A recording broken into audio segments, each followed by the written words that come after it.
What's going on, guys? Welcome back to TCAM Sports Podcast. I'm your host, Cameron Tracewell. Listen, we're back. College football is back. The NFL is back. Everything is back. Week 1, lots of surprises, lots of things we didn't expect. Starting out with Texas and Ohio State. Nobody in the world expected Texas and Ohio State to be that lowing score of a game, for Arch Manning to play that bad in the first half. Not only that, I don't think he was really coached properly in the first half, and he missed a lot of wide open throws.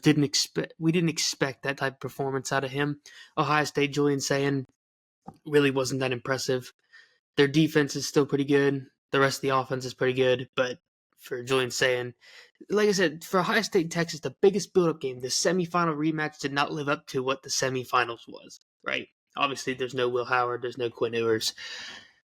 Lots of new people, new talent. So Texas and Ohio State didn't, in my personal opinion, didn't live up to what it should have lived up to in week 1.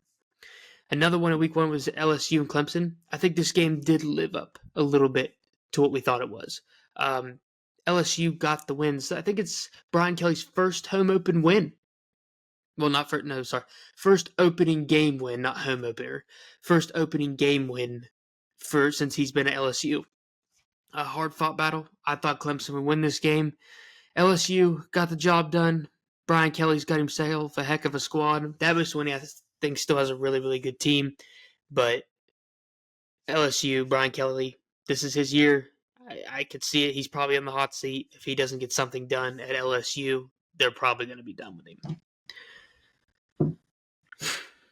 him. Alabama and Florida State. Thought for, talk about college football that I really wouldn't have to jump into this type of topic. Never thought I would have to. Ty Simpson, Ryan Williams, Alabama, Kalen DeBoer gets Ryan Grubb, the offensive coordinator. I think the offense is going to be explosive. It's going to go crazy. That Alabama's going to go nuts. This is a revenge year for them, and it was a complete and utter catastrophe. Mike Norvell, Tommy Castellanos, Nick Saban ain't here to save him anymore, right? Yeah, he kind of proved that. He said, I'm gonna do whatever I want because they can't stop me, is what Tommy said. He did exactly what he wanted to do, and they couldn't stop him. Alabama's defense, I knew the defense would drop after Nick Saban left, but I never thought the offense would be. They were desperate. They were horrendous. Ryan Williams was horrendous. The team overall, it was a horrible game to watch. It was not an Alabama football team. There was no Alabama football team out there. Not even really much of a resemblance of last year's Alabama football team. It was to be an utter nightmare. And Alabama disappointed themselves. Florida State, welcome back to college football after that 2-10 season last year. But Alabama, to me, they disappointed me. Love Alabama to death.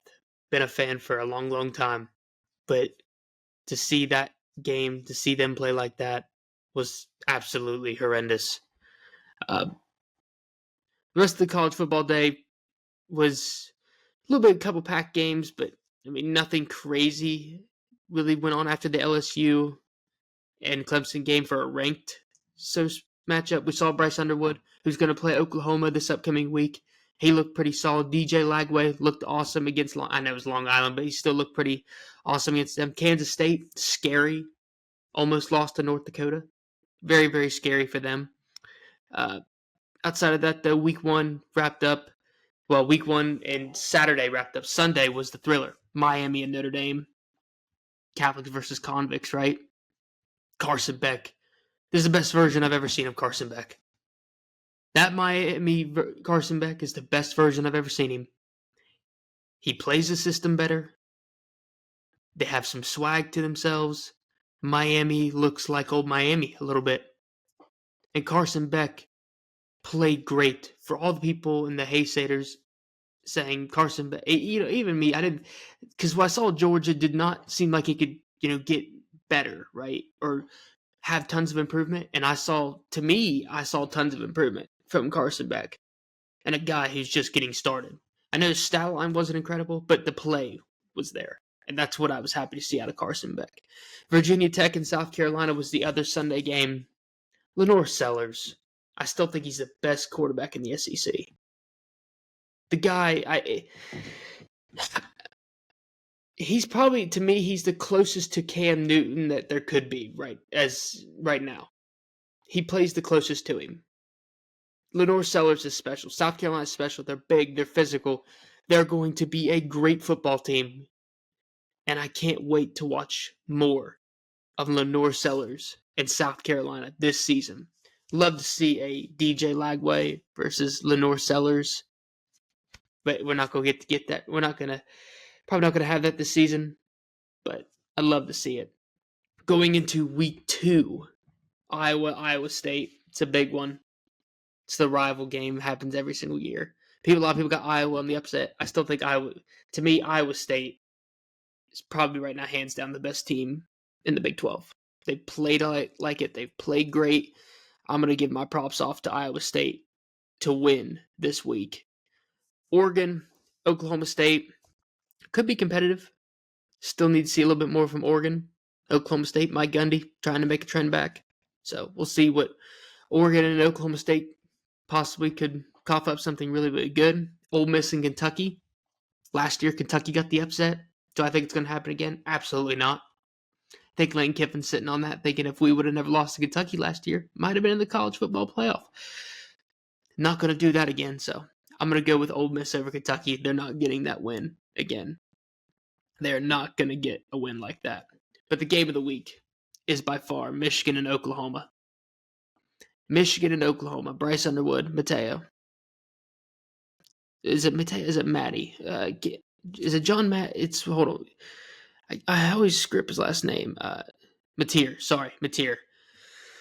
John Mateer, Bryce Underwood. Both big-time off-season prospects. John Mateer was probably one of the biggest college NIL quarterbacks this offseason. And Bryce Underwood, the number 1 quarterback of class of 2025. The build-up, we're going to see what these two teams going against each other, what's that mean?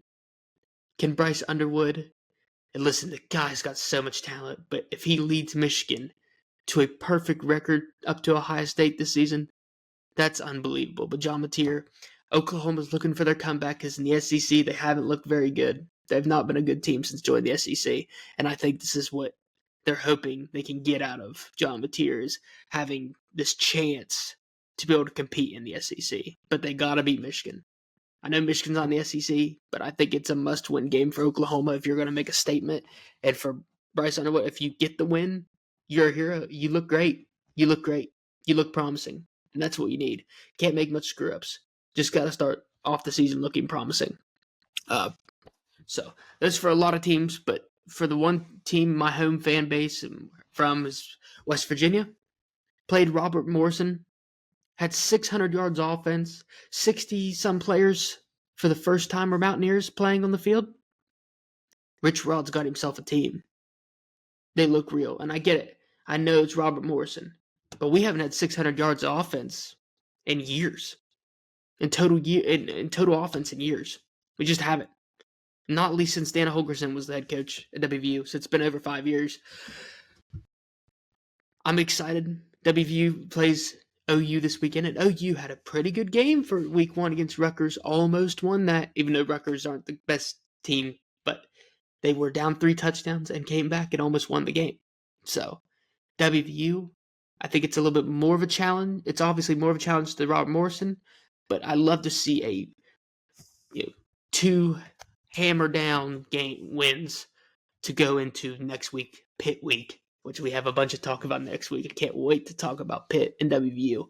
Absolutely excited to talk about that. But this is a shorter episode. Just wanted to jump into a little bit of college football. Week 1 and week 2 are not really there's a couple good games in between, but it's not the highlight of the absolute week. So WVU, I'm excited for.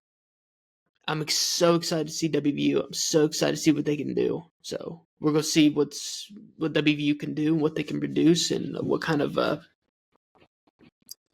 improvements we made off of 1 year after Neil Brown's leaving. So go West Virginia, Alabama, UNL Monroe. They beat Nick Saban in 2007. If you've never seen that story, please go see Nick Saban, what he has to say about that. It's absolutely funny. They said he went to the gas station. We'll never go win a championship with Nick Saban as the head coach at Alabama. Look how great they turned out to be. But UNL Monroe, 1-0 in the season. Alabama 0-1. Alabama's got a lot to prove. And a beatdown better be on UL Monroe tomorrow. They better bring the beatdown, because if they don't, it's gonna be a longer season than they think. College football's back. NFL, can't wait to talk about that. Short little episode. College football. NFL's next. So can't wait. NFL Sunday. NFL is back. College football. Football is back. The best time of the year. Go Mountaineers. Go Alabama. Y'all have a great weekend watching college football. I'll see y'all later.